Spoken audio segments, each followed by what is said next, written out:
Hello neighbor, I'm Robert Burns and welcome back to yet another edition of Sound Off Louisiana. I'm sure many of you were quite pleased with our most recent feature, at least judging by the Facebook shares and feedback we got, with regard to the first edition of the Republican Wall of Shame, outlining Louisiana state Republican legislators who in this case voted in favor of House Bill 491 by Robert Johnson. It was, if you are a small business supporter, there is no way you could have voted for this bill, not given all of the corruption and the job obstructionist actions that the Cosmetology Board has taken. Now, you may recall that there was to be reconsideration of that measure on April the 17th, and Representative Johnson opted to defer that for another week until April the 24th. My guess is, in fact, an educated guess is, he has lost some of the support that he had for that bill. And to that degree, we certainly would like to acknowledge the Republican Wall of Shame having played some role in that.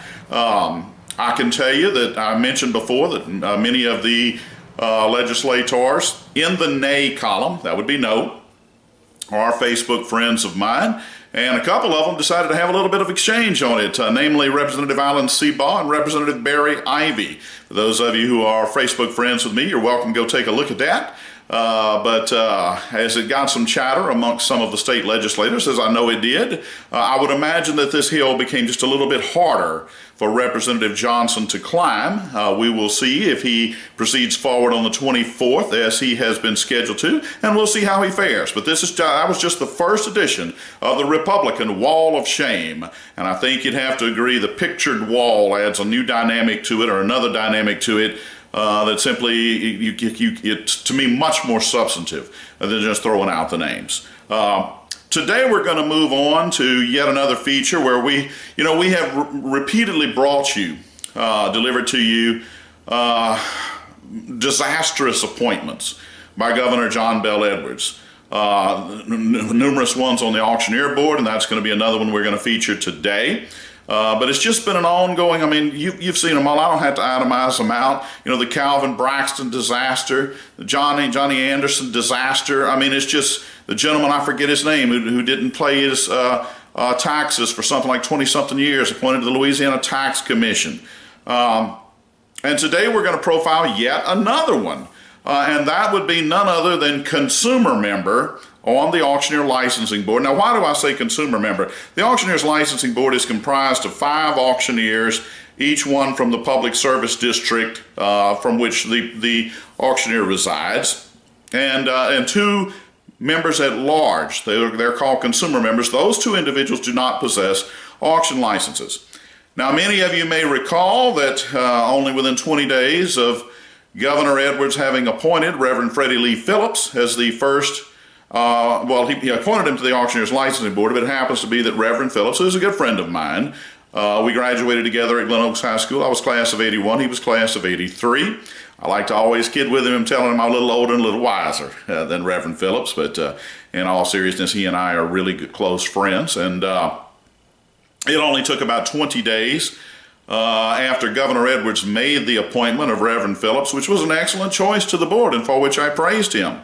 But 20 days later, he was bombarded by the good old boy network of the Louisiana auctioneers, and he removed him. In fact, we've shown you past correspondence between Ellen Parmentier and the chairman of the Auctioneers Licensing Board, Jacob Warren, who happens to hail from Amite. Imagine that, a young man about 32, 33 years old, happens to hail from Amite, and he became the chairman of the Auctioneers Board. Even though I don't believe he's had his auction license, but about 4 years. But be that as it may, you will have noticed correspondence. We could give you the link again. In fact, we'll do it. We'll throw the correspondence in again, showing the email between Ellen Parmentier and Mr. Warren, where, we're not going to have anybody on here that made contributions to the David Vitter campaign. All right, so I would submit to you that Ms. Parmentier and Mr. Warren may have been better advised, instead of delving around into who contributed to David Vitter and letting that be your litmus test of whether or not someone gets on the auctioneer board, you might want to snoop around a little bit in a place like Baton Rouge City Court. Because, you know, at the same time that Reverend Phillips was removed from the Auctioneers Licensing Board, only 20 days after he'd been appointed, and by the way, that didn't sit well with Reverend Phillips. We're going to break away and give you a very brief clip. I know you've probably seen it before. This is just a brief clip of just how well it did sit well with Reverend Phillips. Yes, sir. I'm Reverend Freddie Phillips, the one that you sent the order on.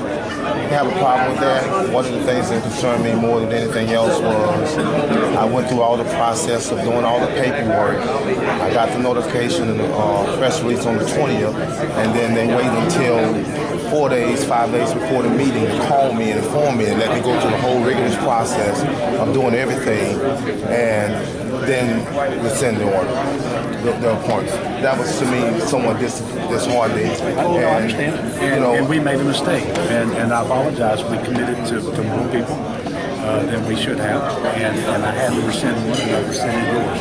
I told Ms. Parmentier the same thing. I said, look, if the governor doesn't want integrity in his office and on his commissions, as it relates to the things that pertain to my industry, the auctioneers industry, I uncovered the payroll fraud, the eyes here stuff, all here that there was been an overcommitment. You know, she waited at the last minute, so it happened. Well, we discovered the overcommitment at the end. I apologize to you. I don't know what more I can tell you other than. But like I said, when Reverend Phillips was yanked from the board at the behest of none other than Darlene Jacobs, we've shown you the past email, the very disparaging things that she had to say about Reverend Phillips and basically demanding that he not be confirmed by the Senate. And Governor Edwards took that monkey off of the Senate's back by just taking him off. I was told at the time that Reverend Phillips was removed that it was not going to look good on the Edwards administration to remove the first and only African-American auctioneer in the history of Louisiana, especially when there was no cause, as there obviously wasn't. He removed a very good individual, very quality individual. I think that goes without saying. But in order to temper that perception that, whoo, he's removed the only African-American auctioneer in the history of Louisiana from the Auctioneers Licensing Board, they tried to mitigate that by appointing a black consumer member. Let's just cut straight to the chase, okay? That's what they did. They were sensitive about offending the African-American community, probably wise to be sensitive to it, and so they appointed an African-American consumer member in order to ease the perception that John Bel Edwards had done anything adverse to the African-American community. Well, who did they appoint? Boy, let me tell you something. They found a real doozy there. A gentleman in the name of Terrence Lockett. Terrence Lockett. Now, as I said, if Ms. Parmentier and Mr. Warren had not been so busy scourging around to try to ascertain whether anybody made David Vitter contributions, and instead had just gone over to Baton Rouge City Court, or even 19th JDC for that matter, and done a little bit of research, they might have thought of giving a second thought to this appointment. And perhaps they did do that, and they did it anyway. But I'm here to tell you that, as you saw in the headlines, Mr. Lockett, whose picture you've seen profiled at the top of our feature, is a two-time DWI offender. And we always provide the documentation, and I'm going to put that part right here in front of the camera. This was his most recent arrest on DWI, and we have the highlighted portion here, and you can see up at the very top Terrence Lockett, making sure we have the right individual there. This is the Baton Rouge Police Department's report with regard to the incident, which took place on April 23rd at 2014, and this was a nighttime. I believe it says 22:10, so military time that would be 10:10 p.m.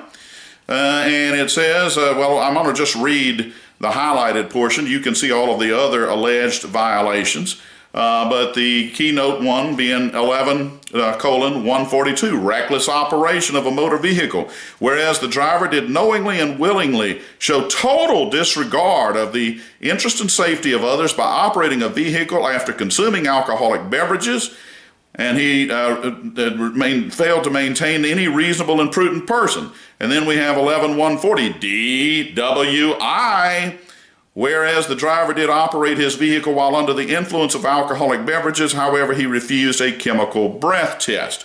Gee, I wonder why he refused that chemical breath test. Probably because the limit may have been, it's .08, the legal limit. What do you bet it wasn't just .09 or .2? What do you bet? I mean, we can speculate now. He's an appointee of the Honorable Governor John Bell Edwards, who we all know made that commitment. I will not tolerate those who lie, cheat, and steal. In fact, let's break away and let's give you that little segment from his infamous commercial from 2015, shall we? I'm John Bell Edwards. I won't sell my soul to win an election. I live by the West Point Honor Code.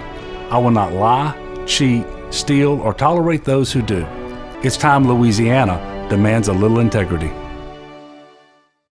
All right, you've just seen his infamous slogan, the West Post Honor Code, which I would submit to you he has made a teetotal mockery of, okay?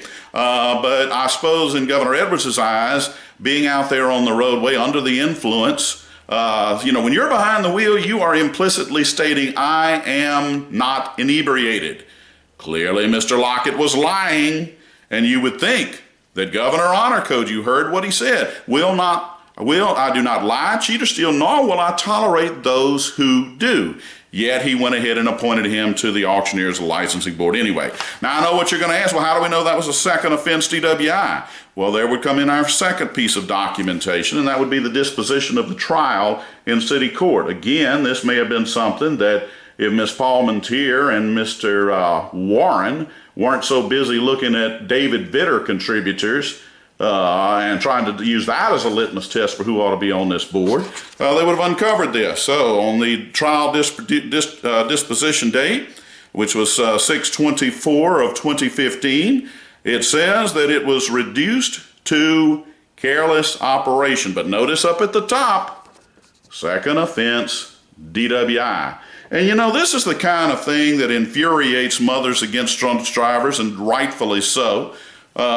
These kind of things conceal the true nature of the risk out there on the road, and it's really despicable, okay? But then again, Governor Edwards doesn't tolerate those who lie, cheat, nor steal. So not only are you out there obviously driving drunk, you refuse the breath test, okay? And then you're going to get into court and you're going to, with Judge Yvette Alexander, negotiate one of these little deals like the whole damn thing never happened. And that is so typical of the kind of corruption that we see over in Scott Perillou's district attorney over there in 21st JDC. It's probably why he's going to get a good run for his money, I believe, in this next upcoming election, because the corruption that Perilloux engages in is simply too widespread. The most noteworthy of which involves none other than a grandson of Marvin Henderson. And I won't go into that, but repeatedly, one drunk after another with drugs, everything else. Everything's all a misdemeanor. It's always a first offense. It's amazing how you can have 30 first offenses, literally, over there at Livingston Parish Court. But I would submit that's always a case of who you know. All right, now was that the only big instance of problems for Mr. Lockett? I would submit to you that it was not. Again, if they'd gone over to 19th JDC, they would see where Mr. Lockett, who is, by the way, is a registered lobbyist, he had a few problems about not filing his reports. We've got that for you as well. And so the State Ethics Board, that's the folks that try to ensure that you do the right things on these filings. They had to issue 7 orders because he did not pay, he didn't pay his late fees because he failed time to file his lobbying expenditure reports for the months of March, June, August, September, October, November, and December of 2011. At least he was consistent. So that amounted to $600 in assessed late fees. Mr. Lockett refused to pay those, and so they had to go sue the man. See that right up there? Ethics, Louisiana Board of Ethics versus Terrence Lockett. Okay, they had to go sue him. And what we have here is a judgment signed off by Wilson Fields. The date of the judgment, well, let's see, it was recorded there about May 1st. Well, 6th of May 2013 is when it was sent on out. And so what does the judgment read? It says 7 orders of the Louisiana Board of Ethics making absolute an assessment of late fees upon Terrence Lockett for his failure to timely file lobbying expenditure reports in connection with the months of March, June, August, September, October, November, and December 2011. Ordering Terrence Lockett to pay the civil penalty of $600 is made executory in this court and ordered executed. The defendant shall pay legal interest from the date of the petition as well as all the cost of these proceedings.